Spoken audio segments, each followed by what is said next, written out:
Hello guys, welcome back to Flurrycraft. So today I am pretty much just going to be going over some settings I recommend in general for Minecraft maps. And remember, this isn't going to necessarily work for every Minecraft map, just kind of a general thing, and also some settings you can set up after you've already made the world. So first of all, we have all the settings on the top kind of, which is just going to be, well, like picking creative mode because you're building a map, your difficulty.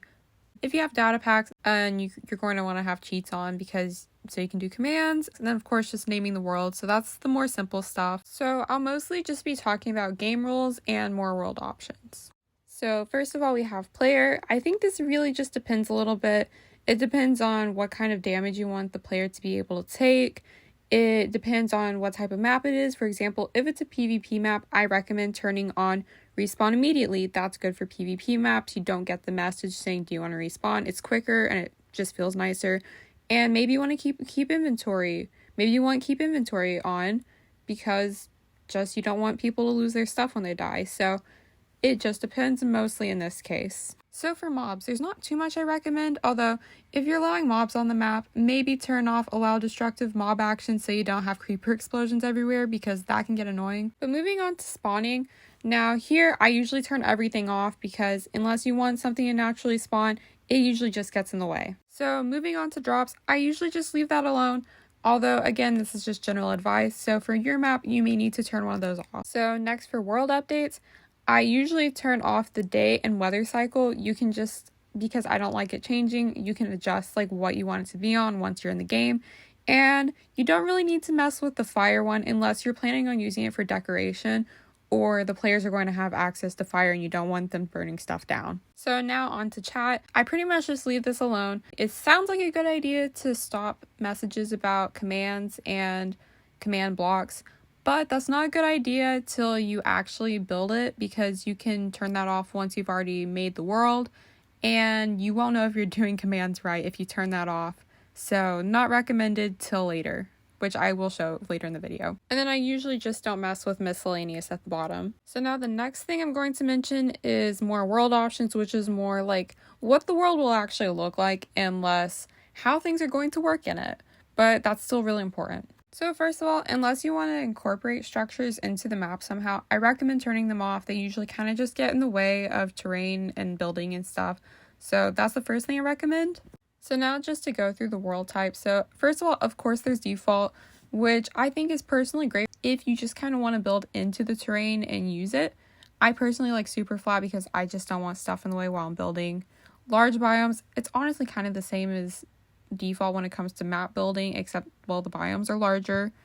Then, of course, you have amplified, which I think is a great challenge for if you want to try and build into the terrain, use what's given to you and make a challenge out of it.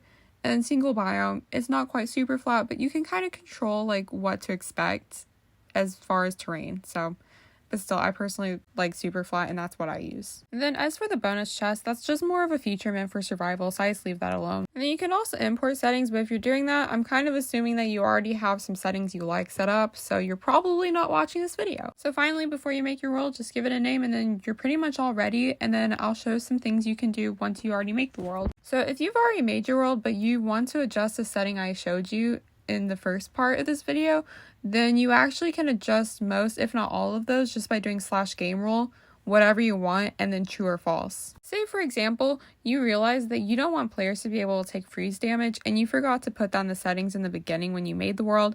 Well, using the command shown here, you can make it so no players will take freeze damage on this map. Some other commands I recommend doing are, if you have the daylight cycle off, I recommend just setting the time to whatever time you would like using the, well, /time command. And if you have the weather cycle turned off, I recommend just setting the weather to what you would like, which normally is just clear, although maybe not necessarily always, using just the /weather command.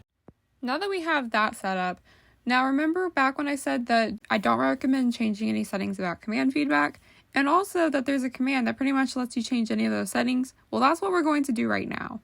Using this command, you can turn it off so that any commands you do in chat don't show up. But I don't recommend doing this till you finish building the map because you do want to see the commands that you're doing, make sure they're working and stuff. And this is mainly so that someone playing it, or if you invite a friend on, they don't just get spammed with chat messages if you're having to do something. This command will make it so that command blocks don't put a ton of messages in chat, because if you have certain commands set up, it could be going off every few seconds and that can just get really annoying. So I hope this video has helped you, and if it has, please like and subscribe. Thank you for watching. Comment below any tutorials you would like to see command-wise or just videos in general.